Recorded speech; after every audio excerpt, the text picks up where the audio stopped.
नमस्कार। आज हम एक बेहद दुखद खबर पर बात करने वाले हैं।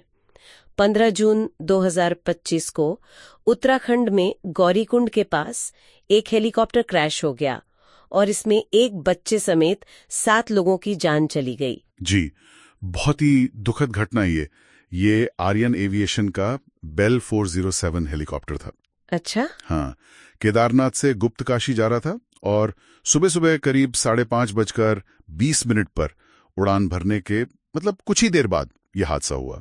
और कौन कौन थे इसमें पायलट के अलावा? हाँ, पायलट थे कैप्टन राजवीर सिंह चौहान और उनके साथ 6 यात्री थे।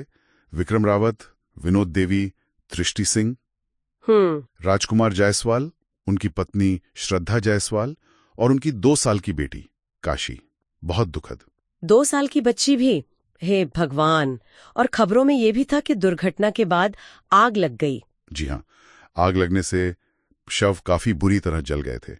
इसने पूरी स्थिति को और भी भयानक बना दिया। सच में। तो आज हम इसी पर थोड़ी गहराई से बात करेंगे कि असल में क्या हुआ, क्या रिएक्शंस आए और सबसे जरूरी इससे सेफ्टी को लेकर क्या बड़े सवाल उठ रहे हैं। हमारे पास कई न्यूज रिपोर्ट्स हैं इस पर। बिल्कुल। और जो सबसे चिंताजनक बात सामने आ रही है ना, वो ये है कि पिछले सिर्फ 6 हफ्तों में चारधाम यात्रा रूट पर ये 5वीं ऐसी दुर्घटना थी। 5वीं 6 हफ्तों में? जी हाँ, 5वीं। तो ये आंकड़ा अपने आप में इन ऊंचाई वाले तीर्थ यात्रा रूट्स पर हेलीकॉप्टर ऑपरेशंस की सेफ्टी पर बहुत बहुत गंभीर सवाल खड़े करता है। ये तो वाकई चौंकाने वाला है। ये सिर्फ एक आइसोलेटेड घटना नहीं है, ये एक पैटर्न है। बिल्कुल खतरनाक पैटर्न।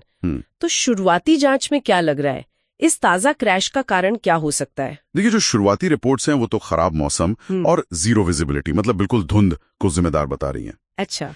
पहाड़ी इलाके हैं, उड़ान वैसे ही मुश्किल होती है और ऊपर से खराब मौसम हो तो पायलट के लिए नेविगेट करना लगभग नामुमकिन सा हो जाता है। समझ सकती हूँ। जाहिर है जब ऐसा पैटर्न दिखेगा तो सरकार पर भी दबाव आया होगा, कुछ एक्शन लिया गया। हाँ बिल्कुल, उत्तराखंड सरकार ने तेजी से कदम उठाए हैं। उन्होंने आर्यन एविएशन के सारे ऑपरेशंस जो चारधाम यात्रा से जुड़े थे वो तुरंत सस्पेंड कर दिए। सारे ऑपरेशंस? जी, आर्यन एविएशन के। और साथ ही 2 दिनों के लिए तो सभी कंपनियों की चार्टर्ड और शटल फ्लाइट्स पर भी रोक लगा दी गई थी। अच्छा, ये तो फौरी कदम हुए, लेकिन आगे के लिए? क्योंकि सिर्फ रोक देना तो हल नहीं है। नहीं, बिल्कुल नहीं।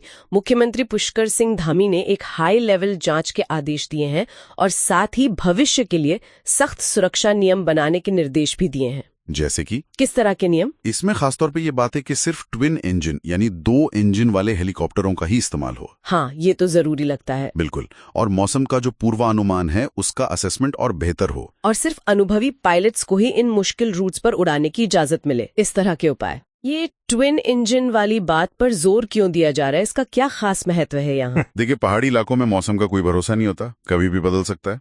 तो ट्विन इंजन में ये सेफ्टी रहती है कि अगर खुदा न खास्ता एक इंजन में कोई दिक्कत आ भी जाए, हाँ, तो दूसरा इंजन हेलीकॉप्टर को सेफ लैंडिंग तक या बेस तक वापस लाने में मदद कर सकता है। हाँ, सेफ्टी मार्जिन बढ़ जाता है काफी। ये तो बहुत जरूरी पॉइंट है। अच्छा, जांच और नियमों के अलावा और भी कुछ हो रहा है? हाँ, एक टेक्निकल कमेटी भी बनाई गई है। अच्छा जी, और उसे सितंबर तक एक डिटेल स्टैंडर्ड ऑपरेटिंग प्रोसीजर यानी एसओपी रिपोर्ट तैयार करके देनी है। एसओपी? हाँ, इसमें उम्मीद है कि पायलट्स के लिए मौसम के मिनिमम स्टैंडर्ड क्या होंगे, रूट की साफ जानकारी, इमरजेंसी में क्या करना है, इसके तयशुदा गाइडलाइंस होंगे। हाँ, ताकि आगे ऐसी दुखद घटनाएं ना हो। इस मामले पर कुछ राजनीतिक प्रतिक्रियाएं भी आई हैं, सुनने में आया था। जी हाँ, खासकर झारखंड के स्वास्थ्य मंत्री इरफान अंसारी की तरफ से।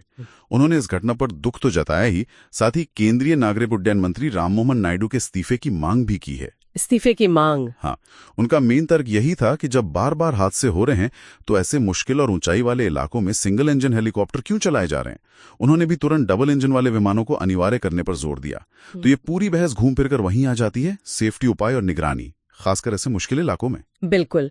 तो अगर हम पूरी चर्चा को समेटें, एक भयानक हादसा हुआ है, इसने हादसों के एक चिंताजनक पैटर्न को उजागर किया है। सरकार ने जवाब में ऑपरेशंस रोके, जांच बिठाई, नए सेफ्टी नियमों की बात की और साथ ही किस तरह के विमान इस्तेमाल हों और ओवरऑल सेफ्टी की निगरानी कैसे हो, इस पर एक बड़ी बहस छिड़ गई है। सही कहा। और अंत में हम एक सवाल के साथ छोड़ जाते हैं जो इन्हीं खबरों से निकल कर आता है।